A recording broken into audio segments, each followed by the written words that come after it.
E uma das frases que mais me chamou a atenção, que está no filme O Segredo, e que foi dita por Bob Proctor, é a seguinte: tudo que está entrando em sua vida, você está atraindo para a sua vida. E tudo é atraído para você por causa das imagens que você guarda na mente. É o que você pensa. O que quer que passe pela sua mente, você atrai para si. Nós verdadeiramente atraímos aquilo que estamos vibrando através das emoções.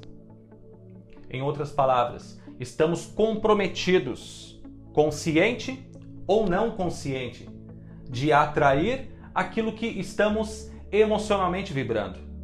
E essa vibração ou essas vibrações vêm através das imagens que guardamos na nossa mente, dentro de nós.